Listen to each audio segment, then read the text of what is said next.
மண்ணிலே நம் காலடி வைத்த உடனேயே நம் கண் முன்னாடி வந்து நிற்பவர் வ.உ. சிதம்பரனார் பிள்ளை அவர்களை நாம் வாழ்ந்த காலம் யாரும் மறக்க முடியாது. கப்பலோட்டிய தமிழர், தமிழ்நாட்டிற்கு முதல் முறையாக கப்பல் ஓட்டி வெள்ளையனே வெளியேறு என்று சொன்ன அந்த உத்தமர் செக்கிழுத்து எவ்வளவோ கஷ்டப்பட்டாலும் அந்த சுதந்திரத்திற்காக போராடிய அந்த உத்தமரை இந்த நேரத்திலே நாம் அனைவரும் நினைவு கூற கடமைப்பட்டிருக்கிறோம். அதே போல இங்க வீரபாண்டிய கட்ட பொம்மன் அப்படின்னு சொன்னாலே தூத்துக்குடி திருநெல்வேலி மக்களுக்கு தானா வீரம் வரும். ஏன்னா மிகப்பெரிய ஒரு தைரியமாக வெள்ளையர்களை எதிர்த்து போராடியவர்கள் அவங்க எல்லாம். அதனால நிச்சயம் அவங்களை நம்ம நினைவு கூற வேண்டும்.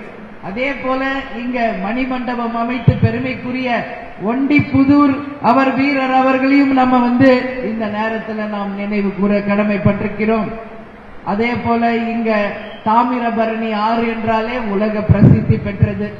காலையிலேயே நான் நெல்லையப்பர் காந்திமதி அம்மன் திருக்கோவிலுக்கு சென்று தரிசிச்சுட்டு தான் இப்ப உங்க முன்னாடி நான் நிற்கிறேன்.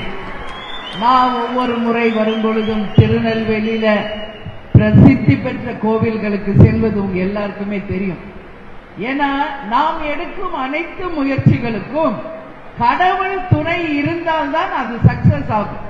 அதனாலதான் கேப்டன் கட்சி ஆரம்பிச்சவர் என்ன சொன்னார், மக்களோடும் தெய்வத்தோடும் கூட்டணி அப்படின்னு சொன்ன ஒரு தலைவர் நமது கேப்டன் அவர்கள் தான்.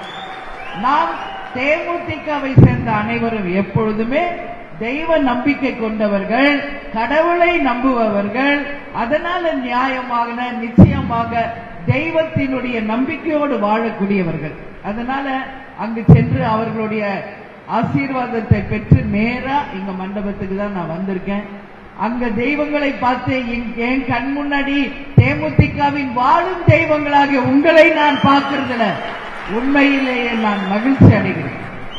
ஏன் நான் உங்களை வாழும் தெய்வம் அப்படின்னு சொல்றேன்னா, இது சாதாரண வரலாறு இல்ல. தேசிய முற்போக்கு திராவிட கழகம் இன்றைக்கு 20 ஆண்டு காலம் முடிச்சு 21வது வருஷத்துல காலடி வெடிச்சிருக்கு.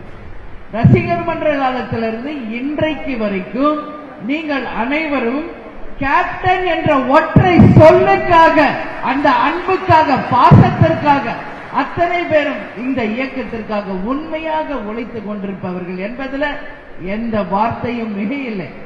நாம அத்தனை பேருமே தலைவர் எவ்வளியோ அவ்வளிதான் நாம என்று சொல்லக்கூடிய அளவு உண்மை, நேர்மை, நியாயம், தர்மத்தோட வாழ்ந்து கொண்டிருக்கிறோம். லஞ்சம் ஊழலுக்கு அப்பாற்பட்டு மக்களுக்காக உண்மையாக உழைக்கும் ஒரு கட்சியாக தேமுதிக அத்தனை மக்கள் மனதிலும் இன்னைக்கு இடம் பிடிச்சிருக்கு என்றால் என் வார்த்தை மிக இல்லை. இப்ப கூட SSS அண்ணன் சொன்னாரு, போகும் இடமெல்லாம் மக்களுடைய ஆரவாரம், ஆதரவு, அன்பு, அந்நியார் அவர்களை வரவேற்பதை பார்க்கும் போது உண்மையிலேயே பெருமையாக இருக்குன்னு. இன்னைக்கு நான் கோவிலுக்கு போற ஒட்டுமொத்த மக்கள் பாசத்தோட பேசும்போது அந்த பாசத்தை நான் தலைவணங்கி ஏற்றுக்கொள்கிறேன். அதனால நேரம் ஆனாலும் பரவாயில்ல, அவங்களோட நின்று பேசி போட்டோ எடுத்து கொடுத்துட்டு வந்ததுனால்தான் கொஞ்சம் கால தாமதம் என்பதை உங்ககிட்ட சொல்றேன். இன்னைக்கு நம்மளுடைய கேப்டன் கோவில்ல நீங்க பாத்தீங்கன்னா, நீங்க எல்லாரும் வந்திருக்கீங்க, ஒரு 4000-5000 பேருக்கு தினந்தோறும் நாம உணவளிச்சுட்டு இருக்கோம். இன்னைக்கு யாருடைய நாள் தெரியுமா? வள்ளலார் அவதரித்த நாள் தான் இன்றைக்கு. வாழும் வள்ளலாக வாழ்ந்தவர் நமது தலைவர் அவர்கள். அதனால வள்ளலார் என்ன சொன்னார், பசித்த ஒருவனை கண்டினில் இந்த ஜகத்தினை அழிப்போம் சொல்லி பாரதியார் சொன்னார். அதே மாதிரி வள்ளலார் என்ன சொன்னாரு, அனைவருக்கும் உணவு தர வேண்டும் என்பதுதான் வள்ளலாருடைய தத்துவமா இருந்தது. அதையே தான் நம்ம கேப்டன் அதையே ஃபாலோ பண்ணி எம்ஜிஆரை தன் குருநாதராக நினைத்து எம்ஜிஆரை போலவே கேப்டன் அவர்கள் அவர் பாலிசியிலேயே வந்தவர் தான். தலைவரை பொறுத்த வரைக்கும் எம்ஜிஆர் தான் அவருடைய குருநாதர். அதனால இன்னைக்கு வள்ளலாருடைய தினம். அந்த வள்ளலாரை போற்றுவோம். நாம் வாழ்ந்த காலத்தில் நம்முடனே வாழ்ந்த நமது தலைவர் கேப்டனும் இன்னைக்கு மனிதராய் பிறந்து புனிதராய் வாழ்ந்து தெய்வமாக இருந்து நம் அனைவரையுமே வழி நடத்தி கொண்டிருக்கிறார் என்றால் என் வார்த்தை மிக இல்லை. தன்னை தேடி வருபவர்கள் யாரும் பசியோடு செல்லக்கூடாது என்பதற்காக அனைவருக்கும் உணவளிக்கணும் என்பது போல பல்வேறு நலத்திட்ட உதவிகளை கேப்டன் செய்திருக்கார் என்ற வரலாறு எல்லாருக்கும் தெரியும். எல்லாரும் இன்னைக்கு பிரதானமா அன்னதானம் மட்டும்தான் பேசுறாங்க. ஆனா ஒரு கேப்டன் தனி மனிதராக அவர் செய்த உதவிகள் ஒரு அரசாங்கம் கூட செய்ய முடியாத அளவு தனி நபராக கம்ப்யூட்டர் சென்டர், கல்வி உதவி, மருத்துவ உதவி, திருமண உதவி, மாற்றுத்திறனாளிகளுக்கு உதவி, அது மட்டும் இல்லாம இலவசமான திருமணங்கள், தமிழ்நாடு முழுக்க கம்ப்யூட்டர் சென்டர், எல்லா இடத்திலும் பெண்களுக்கு சுயதொழில் என்று நாம பேசிட்டே போலாம். எங்கு எந்த ஒரு நிகழ்வு நடந்தாலும் முதல் ஆளாக நின்று அது எந்த மாநிலமாக இருந்தாலும் அவங்களும் நம்ம மக்கள் தான் என்று சொல்லி உதவக்கூடியவர் கேப்டன் அவர்கள். இலங்கையில் வாழும் தமிழர்கள் நம் தொப்புள் கொடி உணவு என்பதை என்றைக்கும் மறக்காமல் அவர்களுக்காகவே வாழ்ந்தவர் கேப்டன் அவர்கள். அதனாலதான் இலங்கை வாழ் தமிழக மக்கள் அன்பு பரிசாக அந்த ரதத்தை, தேரை கேப்டனுக்கு கொடுத்திருக்காங்க. அந்த ரதம் தான் இன்னைக்கு தமிழகம் முழுவதும் கேப்டன் ரதம் என்று சொல்லி அத்தனை மக்களுக்கும் நாம் நேரடியாக போய் பார்த்துட்டு இருக்கோம். இதெல்லாம் வரலாறு. நான் 1 செகண்ட்ல இதை பேசிடலாம். ஆனா இந்த வரலாறை செய்ய கேப்டன் 50 ஆண்டு காலம் தன் சொந்த உழைப்பில் ராத்திரி பகல் ஷூட்டிங் போய் உழைச்சி சம்பாதிச்ச காசுல, வேர்வை சிந்தி சம்பாதிச்ச காசுல மனதார மக்களுக்கு உதவி செய்து வாழ்ந்தவர் கேப்டன் என்பதை மக்கள் அனைவரும் அறிவாங்க. தலைவர் இருந்தப்ப கூட அவர் அருமை பெருமை தெரியல. ஆனா மறைந்த பிறகு இன்னைக்கு தமிழ்நாடு இல்ல, இந்தியா இல்ல, உலகமே கேப்டனை பற்றி பேசுதுன்னா இந்த 50 ஆண்டு காலம் அவர் தன்னுடைய வாழ்க்கையை ஒரு உதாரணமா எப்படி ஒரு மனிதன் வாழ வேண்டும் என்பதற்கு அவர் உதாரணமா வாழ்ந்துட்டு போனதுதான் அந்த சரித்திரம். இன்னைக்கு எந்த யூடியூப் திறந்தாலும் கேப்டன் கேப்டன் கேப்டன் மட்டும்தான். இதே யூடியூப் தான் கேப்டனை எல்லா விதத்திலும் அவதூறுகளை பரப்பி அளித்ததும் அதுதான். இன்னைக்கு கேப்டன் மறைந்த பிறகு அவருடைய பெயர் புகழை மறைக்க முடியாத நேரத்தில் ஒட்டுமொத்த மக்கள் அவர் செய்த நல்லதை சொல்லும் பொழுது இன்னைக்கு உலகமே கேப்டனை நினைத்து கண்ணீர் விடுகிறது. இப்படி ஒரு உத்தமரை நாம் இழந்து விட்டோமே, அவரை ஒரு சிறந்த மனிதராக வாழ்ந்த பொழுது அவரை நாம் புரிந்து கொள்ளவில்லையே என்று எல்லோரும் இன்னைக்கு கேப்டனை நினைத்து அழுவதும் உருகுவதும் நம்ம கோவில்ல அன்றாட ஒரு நிகழ்வா நடந்துகிட்டு இருக்கு. எல்லாமே ஒரு சரித்திரம் தான். நம்ம தலைவர், எங்க திருமணம் ஒரு சரித்திரம், நம்ம மாநாடுக்கு ஆரம்பிச்சு கட்சி ஆரம்பிச்சது ஒரு சரித்திரம், கேப்டனுடைய மறைவு ஒரு சரித்திரம், கேப்டனுடைய குரு பூஜைகள் ஒரு சரித்திரம். இனி வருங்காலம் எல்லாம் தேமுதிகவுக்கு சரித்திரம் படைக்கக்கூடிய நாட்களாகவே இருக்கும் என்பதை இந்த நேரத்தில் உங்கள் அத்தனை பேருக்குமே நான் தெரிவித்துக் கொள்ள கடமைப்பட்டிருக்கிறேன். இன்னைக்கு என்ன நாள்? ஜனவரி 30. நாளை என்ன நாள்? ஜனவரி 31. ஏன் இதை நான் நினைவு கூறுகிறேன் என்றால், கேப்டனுடைய மனைவியாக உங்கள் அண்ணியாக நான் மாறிய நாள் நாளைக்கு தான்.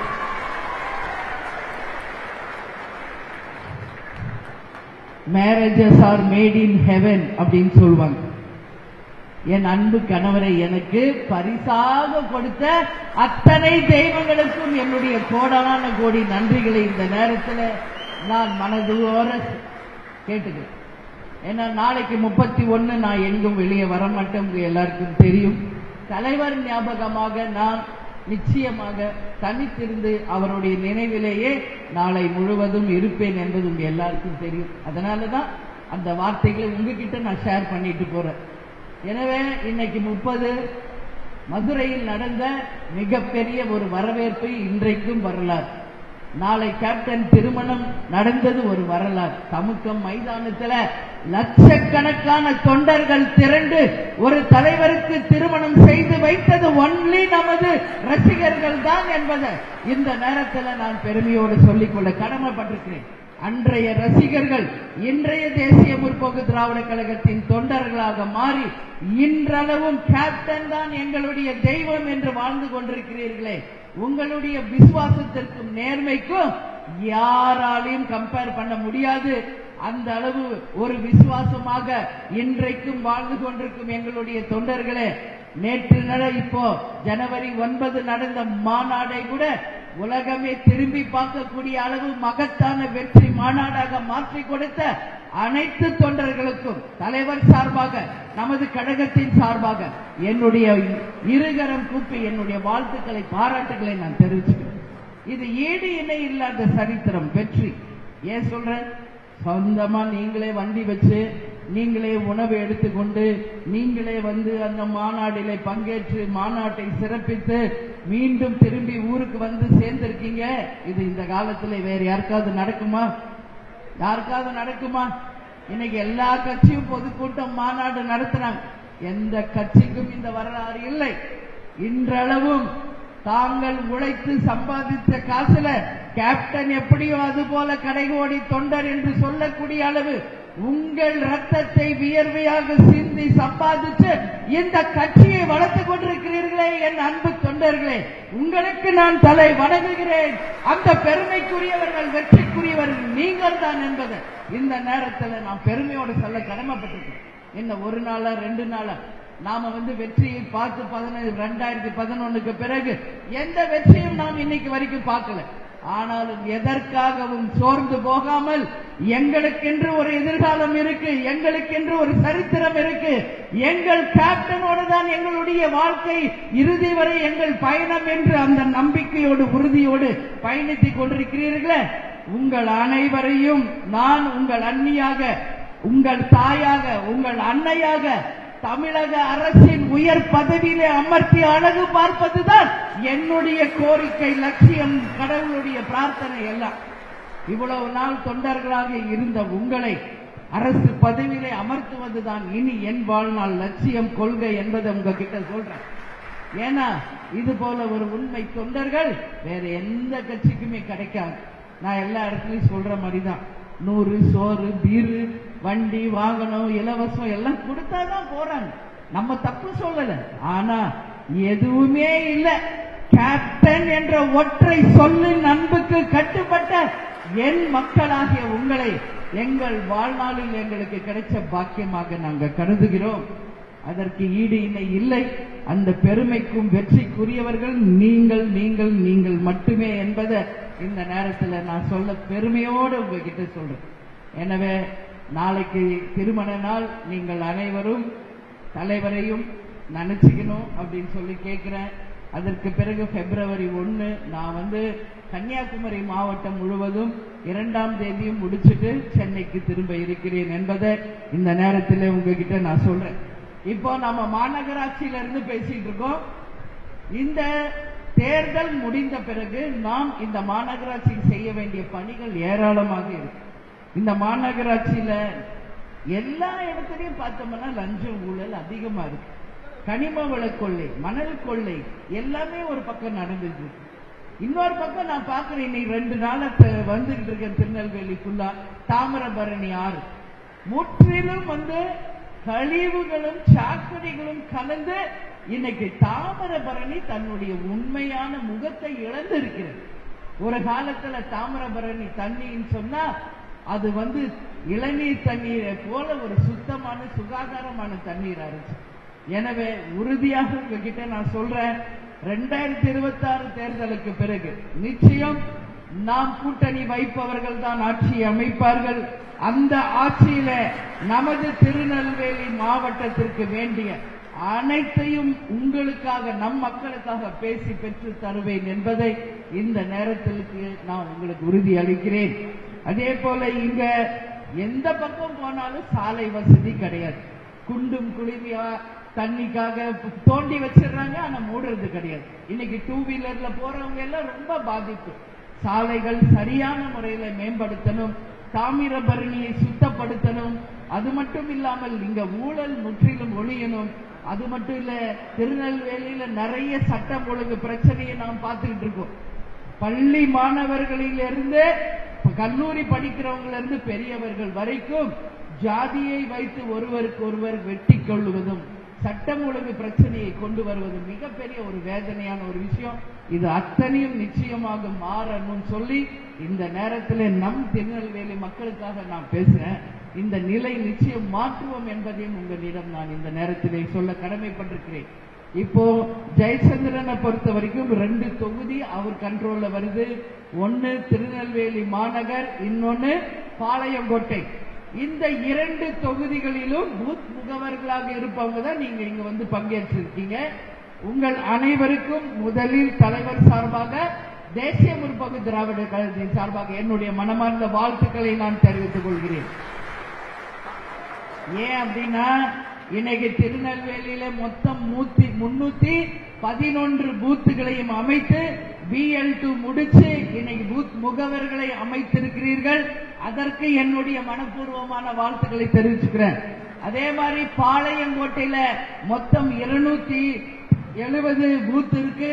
அந்த 270 பூத்துகளிலுமே பூத் கமிட்டி அமைத்து BL2 முடிச்சு கலெக்டரிடம் கொடுத்து பூத் அத்தனையும் அமைத்து முடித்து கொடுத்திருக்கும் என் வெற்றி வீரர்களே, வீராங்கனைகளே, இந்த வெற்றிக்கு உரியவர்கள் நீங்கள் தான் என்பதை இந்த நேரத்தில் பெருமையோடு சொல்ல கடமைப்பட்டிருக்கேன். ஏன்னா இன்னைக்கு இருக்கிற காலகட்டத்தில் தமிழ்நாடு முழுக்க வந்து பூத் கமிட்டி அமைப்பது அவ்வளவு ஒன்றும் சுலபமான விஷயம் இல்லை என்பது உங்களுக்கு தெரியும். ஆண்டும் கட்சியும் ஆண்ட கட்சியும் ஆளும் கட்சியுமே இன்னைக்கு எல்லா இடத்திலையும் பூத் முகவர்களை போட முடியாம சில இடங்களில் இருக்காங்க. மற்ற கட்சிகளை நாம் கம்பேர் பண்ண தேவையே இல்லை. ஆனால் சொந்த உழைப்பில் கேப்டனுக்காக, இந்த கட்சிக்காக அனைவரும் உழைத்து அனைத்து பூத்துகளையும் முடிச்சு கொடுத்திருக்கீங்கன்னா, இதுதான் தன்னிகர் இல்லாத தேசிய முற்போக்கு திராவிட கழகம். இந்த வெற்றி தான் நாளைய வெற்றி என்பதை இந்த நேரத்தில் உங்ககிட்ட நான் பெருமையோடு சொல்ல கடமைப்பட்டிருக்கிறேன். இன்னைக்கு எல்லாருக்கிட்டையும் நான் கேட்டுக்கிறது ஒண்ணுதான், 2026 தேர்தல் முடிவுகள் நிச்சயம் தேசிய முற்போக்கு திராவிட கழகத்திற்கு மகத்தான ஒரு வெற்றி தேர்தலாக இருக்கும். என்னுடைய கழகத்தில் இருக்கும் எல்லா பிரஸ் பீப்புள் இங்க இருக்கீங்க. இப்ப முடிஞ்சவனே பிரஸ் மீட் தான். அப்புறம் நீங்க எல்லாம் வந்து போட்டோ எடுத்துக்கணும். உங்க அனைவருக்குமே உணவு இருக்கு. ஏன்னா கேப்டனுடைய மீட்டிங் இது. கேப்டனை பார்க்க வந்தவங்களும் சரி, கேப்டனுடைய மீட்டிங்குக்கு வந்தவங்களும் சரி, வயிறார சாப்பிட்டுட்டு போனதான் தலைவர் அங்கிருந்து சந்தோஷப்படுவார், நானும் சந்தோஷப்படுவேன். அதனால உங்கள் அனைவருக்கும் உங்களுக்கு பிடிச்ச பிரியாணி ரெடியா இருக்கு. அது என் சொந்த செலவுல உங்க அத்தனை பேருக்கும் கொடுக்கறதுல ஒரு அன்னையாக நான் பெருமைப்படுகிறேன். அது ஒரு பக்கம் இருக்கட்டும். இவங்க கேட்கிற ஃபர்ஸ்ட் கேள்வி பார்த்தா இருக்கும் பாருங்க, வேண்டாம், யாருடன் கூட்டணி, யாருடன் கூட்டணி, யாருடன் கூட்டணி. இதுதான் இப்ப தமிழ்நாட்டின் ஹெட்லைன்ஸே தேசிய முற்போக்கு திராவிட கழகம் யாருடன் கூட்டணி அமைக்க போகிறது. நானும் இப்ப தொடர்ந்து பார்த்துட்டு இருக்கேன். நம்மளை வச்சு ஆல் மீடியா பீப்புள் நல்ல சந்தோஷமா பிரேக்கிங் நியூஸா போட்டு டிஆர்பி எகிரிக்கிட்டு இருக்கு. அதற்கு முதல்ல பிரஸ் பீப்புளுக்கு என்னுடைய வாழ்த்துக்கள். அதே மாதிரி நான் என்ன சொல்றேன், தேசிய முற்போக்கு திராவிட கழகம் ஒரு முடிவு எடுத்தா அது தீர்க்கமா எடுக்கும். உண்மையா நியாயத்தோட தான் அந்த முடிவு இருக்கும் என்பதை சொல்றேன். ஏற்கனவே மாவட்ட கழக செயலாளர்களை நாம் அழைத்து பேசியிருக்கிறோம். அவர்களுடைய ஒப்பீனியன் என்னன்னு கேட்டிருக்கோம். மாநாட்டில் நான் சொல்வேன்னு சொன்னேன். அதுவே இன்னைக்கு நிறைய பேர் கன்ஃபியூஸ் ஆயிட்டாங்க. மாநாட்டில் சொல்றேன்னாங்க, அப்புறம் சொல்லல, அப்புறம் சொல்றேன்னாங்க, அப்புறம் மாவட்ட செயலாளர் அழைச்சு பேசுறாங்க, இன்னும் டைம் இருக்குன்றாங்க. நீங்க முதல்ல தொலைக்காட்சிகளும் யூடியூப் சேனல்ஸை சேர்ந்தவங்க முதல்ல நல்லா புரிஞ்சுக்கங்க. நான் என்ன சொல்றேன்றத முதல்ல டீப்பா வாட்ச் பண்ணி நியூஸ் போடுங்க. நாங்க 9ஆம் தேதி மாநாட்டில் அறிவிப்போம் தான் நாங்க சொன்னோம். அதற்கு முன்னாடி எங்க மாவட்ட கழக செயலாளர்களுடைய ஆலோசனை கூட்டத்தை நடத்தணும். அப்போ ஒரு ஒப்பீனியன் போல் எல்லார்கிட்டையும் அந்தந்த மாவட்டத்தின் சார்பாக வாங்கியிருக்கோம்.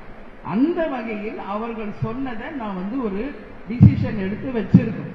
அதை தான் நான் மாநாட்டில் நான் சொன்னது எல்லாமே முடிவு. நம்ம மாவட்ட செயலாளர்கள் சொன்னதை நான் முடிவெடுத்திருக்கிறேன். ஆனால் இன்றைக்கு வரைக்கும் ஆளும் கட்சியோ, ஆண்ட கட்சியோ, மத்தியில் ஆட்சியில் இருக்கும் கட்சியோ இதுதான் எங்கள் கூட்டணி இறுதி முடிவு என்று யாரும் அறிவிக்காத போது தேசிய முற்போக்கு திராவிட கழகம் மட்டும் எதற்கு இன்னைக்கே அறிவிக்கணும்? அதற்கான உரிய நேரம் வரும்போது நிச்சயம் அறிவிப்போம் தான் நான் சொன்னேன். அதுக்குள்ள நீங்க வந்து அது வேற மாதிரி போடுறீங்க, தப்பு. நாங்க வந்து யார்கிட்டையும் போய் பேரம் பேச வேண்டிய அவசியமும் எங்களுக்கு இல்லை. யாரிடமும் போய் எங்களுக்கு இவ்வளவு கொடுங்கன்னு கேட்க வேண்டிய அவசியமும் கிடையாது. நீங்க வந்து தப்பு தப்பா புரிஞ்சுக்கிட்டு தப்பு தப்பா உங்க டிஆர்பிக்காக தேசிய முற்போக்கு திராவிட கழகத்தை தயவு செய்து பயன்படுத்தாதீங்க. நாங்க நேர்மையோடு கண்ணியத்தோடு எங்கள் உரிமைகளை தான் நம்ம பேசிட்டு இருக்கோம். இன்னைக்கு ஒவ்வொரு கட்சிக்கும் இவ்வளவு சீட்டுன்னு அவங்க அதிகாரப்பூர்வமா அவங்க கேட்கும் போது தேசிய முற்போக்கு திராவிட கழகம் இன்னைக்கு தமிழ்நாடு முழுக்க பூத் கமிட்டிகளை அமைத்து 3வது பெரிய கட்சியாக இன்னைக்கு தேமுதிக இருக்கு. அப்ப நமக்குரிய அங்கீகாரம், அந்த மரியாதை, அந்த கண்ணியம் நமக்கு வேணும்னு சொல்றதுல என்ன தப்புன்றா? தப்பா? நமக்கான உரிமையை கேட்பது தப்பா? சொல்வது தப்பா? நம்ம யாரையும் போய் கேட்கலையே. நேற்று கூட நீங்க எல்லாம் சொல்றீங்க 2 பக்கம் பேசுறாங்க, 2 பக்கம் பேசுறாங்க. யார் பேசிட்டு இருக்காங்க 2 பக்கம்? ஏதாவது ஒரு ப்ரூஃப் காமிக்க முடியுமா? ஏதோ ஒண்ணு நீங்களா ஒரு நியூஸ் போடாதீங்க தயவு செஞ்சு. எங்களுக்கெல்லாம் பதில் சொல்ல வேண்டிய அவசியம் எங்களுக்கு கிடையாது. அதான் உண்மை. யார் பேசுறார்? ஏதாவது ஒரே ஒரு ப்ரூஃப் காமிங்க பாப்போம். யார் பேசிட்டு இருக்கா? உங்க எல்லாருக்கும் தெரியும் 10-15 நாள் நான் டூர்ல இருக்கேன். விஜய் பிரபாகர் என் கூட இருக்காரு. அவங்க வேலையை பார்த்துக்கிட்டு இருக்காங்க. யார் யார் கூட போய் பேசுனாங்க. ஏதோ நீங்க ஏதோ பக்கத்துல உட்காந்துக்கிட்டு பார்த்த மாதிரியே போட்டுக்கிட்டு இருக்கீங்களே. எனக்கே வியப்பா இருக்கு. பல நியூஸ் நீங்க சொல்லிதான் எங்களுக்கே தெரிய வேண்டியதா இருக்கு. சோ இதுவரைக்கும் அந்த நியூஸ் முற்றிலும் தவறான ஒரு நியூஸ். நேற்று அண்ணன் எடப்பாடி பிரஸ் மீட்ல கேட்கிறாங்க, தேமுதிக உங்க கூட்டணிக்கு வருதா அப்படின்னா அவர் சொல்றார், இன்னும் நாங்க பேச்சுவார்த்தையை தொடங்கலப்பா அப்படின்றார். அப்ப இதுல உங்களுக்கு புரியுதா?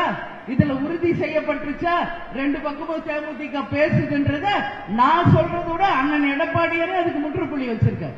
இன்னும் நாங்க பேசல, இனிமே தான் பேசுவோம், இன்னும் பல கட்சிகளோட பேசுவோம்.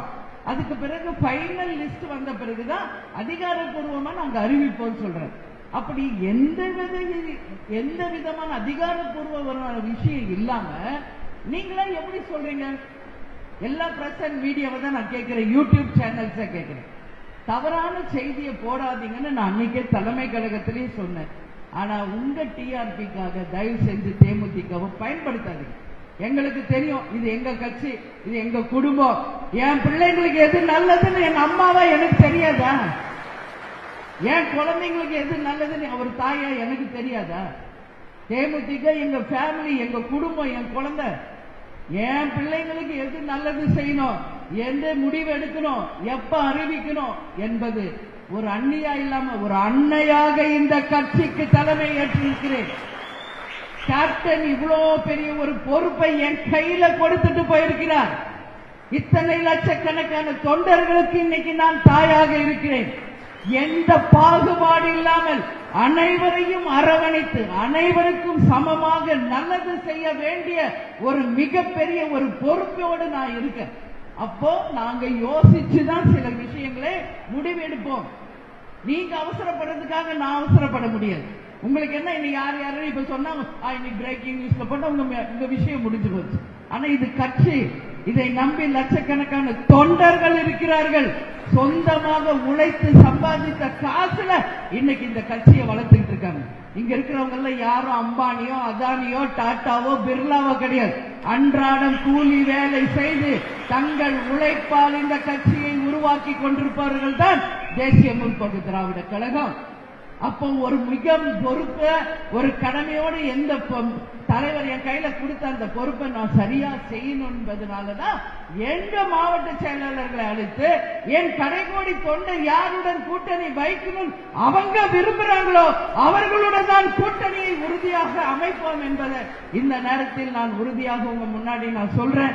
இப்ப கூட வழி நெடுக்க வர்ற பேனர், கொடி, லைட் யார் இதெல்லாம் சொந்த உழைப்புல கட்டுறது? இதெல்லாம் யார் செய்வா? இது இன்னைக்கு வரைக்கும் நேற்று வரைக்கும் இவ்வளவு பெரிய மண்டபம் முடிச்சு எல்லாரும் சாப்பாடு பண்ணி அத்தனை பேர் கழுத்துலையும் துண்டு எப்படி கம்பீரமா உட்கார்ந்து இருக்காங்கன்னா இதுதான் தேசிய முற்போக்கு திராவிட கழகம். யாராவது கடை கடையா போய் நோட்டு கொடுத்து எங்களுக்கு வசூல் பண்ணாங்களா? கட்ட பஞ்சாயத்து பண்ணாங்களா? எங்களுக்கு மீட்டிங் இருந்து காசு கொடுங்க எங்கேயாவது கேட்டிருப்பாங்களா? எங்க தொண்டர்கள் இன்னைக்கு வரைக்கும் யாராவது ஊழல் பண்ணிருப்பாங்களா?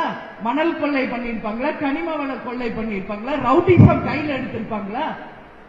இன்னைக்கு ஜாதி மதத்திற்கு அப்பாற்பட்டு நாம் அனைவரும் ஒரே குடும்பம் என்று வாழ்ந்துகிட்டு இருக்கிற ஒரு சரித்திரம் மிக்க ஒரு கட்சி இந்த கட்சி.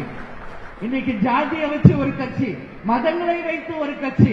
ஆனால் நாம் அனைவரும் ஒரே இனம், ஒரே குலம் என்று அந்த ஒற்றுமையோடு இன்றைக்கு அனைவருக்கும் ஒரு உதாரணமாக இருப்பது தேசிய முற்போக்கு திராவிட கழகம். அதனால நீங்க போடுகின்ற தவறு செய்திகளுக்கு எங்களுக்கும் எந்த சம்பந்தமும் கிடையாது. பழுத்த மரம் தான் கல்லடி படும் சொல்லுவாங்க. அப்படி எங்க பேரை நீங்க யூஸ் பண்ணி அதனால உங்க வாழ்க்கை நல்லா இருக்கும், அதனால உங்களுக்கு வருமானம் வருதுன்னா ஓகே, தாராளமா யூஸ் பண்ணிக்கங்கன்னு தான் நான் சொல்வேன். ஏன்னா கேப்டனால வாழ்ந்தவங்க தான் இந்த உலகத்துல இருக்காங்க. கேப்டனால அழிந்தவங்க யாருமே கிடையாது, ஒரு உதாரணம் கூட. அதேதான் தேமுதிக. கேப்டனால இந்த தேமுதிகவால பத்திரிகையாளர்களும் மீடியா பீப்புளும் யூடியூபர்ஸும் வாழ்ந்தீங்கன்னா அது எனக்கு சந்தோஷம். எனக்கு ஒன்னும் எந்த பாதிப்பு, நீங்க 1000 கணைகளை எரிந்தாலும் எனக்கு எந்த பாதிப்பு இல்லை. ஏன் அடி வயிற்றுல பயம் இல்ல, எதுக்காக வழியில நான் பயப்படணும்? அதனால இது நேர்மையான கட்சி, உண்மையான கட்சி. எனவே நாங்கள் ஒரு முடிவு எடுத்தால் அது நிர்வாகிகள் தொண்டர்களுக்கான முடிவாக இருக்கும். அந்த கூட்டணி மகத்தான வெற்றி பெற்று ஆட்சி அமைக்கும் என்பதையும் இந்த நேரத்தில் உங்க அத்தனை பேரையுமே பார்த்து நான் சொல்றேன். எனவே என்னுடைய நிர்வாகிகளை, தொண்டர்களே, தலைமை கழகம் இறுதியாக அறிவிக்கும் அதிகாரப்பூர்வமான அறிவிப்பு மட்டும்தான் நம்மளுடைய ஆதாரப்பூர்வமான கூட்டணி என்பதை மட்டும் இந்த நேரத்தில் உங்கள் அனைவருக்கும் சொல்கிறேன். தினம் தினம் ஒரு நியூஸ், தினம் தினம் ஒரு யூடியூப்ல ஒரு செய்தி வருவதெல்லாம் அதற்கும் நமக்கும் எந்த சம்பந்தமும் இல்லை என்பதையும் உறுதியாக இந்த நேரத்திலே நான் பதிய வைக்கிறேன். எனவே நல்ல நேரத்தில் நல்ல முடிவை எடுத்து அதிகாரப்பூர்வமாக உங்கள் விருப்பப்படி கூட்டணி அமைப்போம், மகத்தான வெற்றி பெறுவோம், 2026 சரித்திரம் படைப்போம் என்பதை சொல்லி இந்த ஆலோசனை கூட்டத்துக்கு வந்த அனைவருக்கும் என்னுடைய மனமார்ந்த வாழ்த்துக்களை தெரிவித்து, தலைவர் எப்பொழுதும் சொல்வது போல் தமிழன் என்று சொல்லடா, தலை நிமிர்ந்து நில்லடா, நமது நல்லவர்கள் லட்சியம் வெல்வது நிச்சயம்.